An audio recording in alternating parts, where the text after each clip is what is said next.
मणिपुर एक बार फिर हिंसा की आग में जल रहा है। दिन ब दिन यहाँ के हालात खराब होते जा रहे हैं। आलम यह है कि राजधानी इम्फाल में भड़की हिंसा के बाद कई इलाकों में कर्फ्यू लगा दिया गया। साथ ही तनावपूर्ण हालात को देखते हुए 7 जिलों में इंटरनेट सेवा बंद कर दी गई।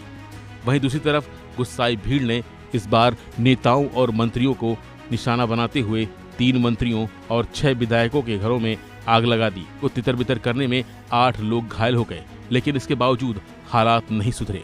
प्रभु यीशु मसीह के नाम में आप सभी को जय मसीह की। मणिपुर में लगभग 1.5 साल से वहां पर हिंसा हो रही है।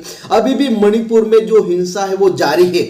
जी हां, पहले हमने देखा था कि 2023 मई और जून महीने में किस प्रकार से मणिपुर में हिंसा हुई थी, और अब 2024 में इन दिनों में फिर से हिंसा भड़क गई है। जी हाँ, वहां पर कई लोगों की मौतें हो रही, कई लोगों को मारा जा रहा है, पीटा जा रहा है, घरों को जलाया जा रहा है। और इस प्रकार की जो खबरें हैं फिलहाल मणिपुर से आ रही है, और इतनी बहुत ही कठिन परिस्थिति हम मणिपुर में देख सकते हैं।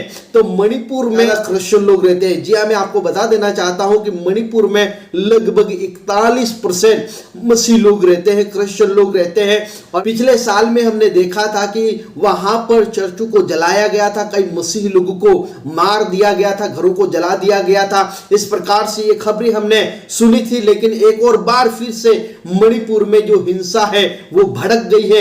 जी हां, और जो उग्रवादी लोग हैं वो टारगेट कर रहे हैं और घरों को जला रहे हैं, मसीही लोगों को उनके ऊपर हमला कर रहे हैं, और बहुत सारे ऐसे अगवा कर रहे हैं, उनकी मार रहे हैं और घरों को जला रहे हैं। और इस प्रकार की जो खबरें हैं वो मणिपुर से आ रही है। जी हां, और मणिपुर में हम देख सकते हैं कि कई दिन हो गया है, अभी भी हिंसा जारी है, और इस हिंसा को कोई भी रोक पा रहा नहीं है। ये जो हिंसा है वो 2 जातियों में हिंसा हो रही है, एक है कुकी समुदाय और दूसरा है मैतेई समुदाय। जी हां, इन 2 जातियों के बीच में लगभग 1.5 साल से ये जो हिंसा है वो जारी है। इस हिंसा में लगभग 200 लोगों की मृत्यु हो गई है, कई लोगों ने अपना घर को खो दिया है, और लगभग 1100 लोग से ज्यादा लोग घायल हो गए हैं। जो हिंसा है वो फिर भड़की है, और बताया जा रहा है कि वहां पर इंटरनेट भी बंद कर दिया गया है, और मणिपुर में एक बार फिर हिंसा की आग में जल रहा है। स्थिति बहुत ही तनावपूर्ण हो गई है। गुस्साई भीड़ ने इम्फाल के मंत्रियों और विधायकों के घरों में आग लगा दी है और वाहनों में आग के हवाले कर दिया है।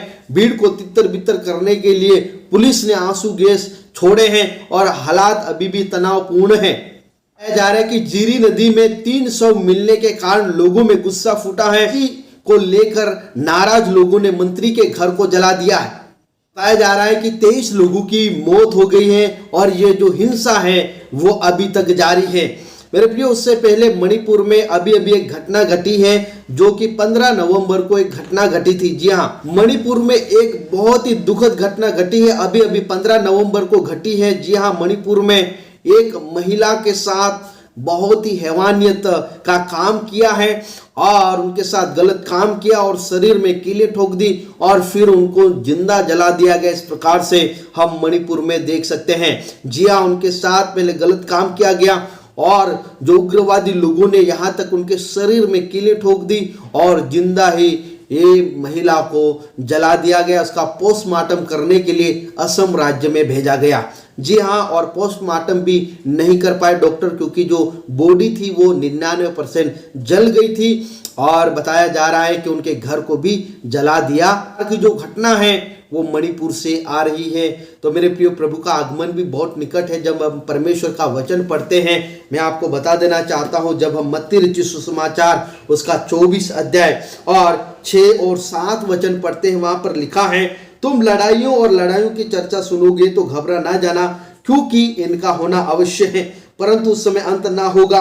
क्योंकि जाति पर जाति और राज्य पर राज्य चढ़ाई करेगा, और जगह जगह अकाल पड़ेंगे और भूकंप होंगे। ये सब बातें पीड़ाओं का आरंभ होगी। तब वे क्लेश देने के लिए तुम्हें पकड़वाएंगे और तुम्हें मार डालेंगे, और मेरे नाम के कारण सब जाति के लोग तुमसे बैर रखेंगे। लेकिन 13 वचन में लिखा है, परंतु जो अंत तक धीरज धरे रहेगा उसी का उद्धार होगा। तो मणिपुर में जो मसीह लोगों के साथ हो रहा है वो बहुत ही दुखद हो रहा है। आगमन भी बहुत निकट है और प्रभु के वचन में लिखा है कि अंत के समय में सारी बातें होगी। आप सभी को जय मसीह की। प्रभु आप सभी को आशीष दे।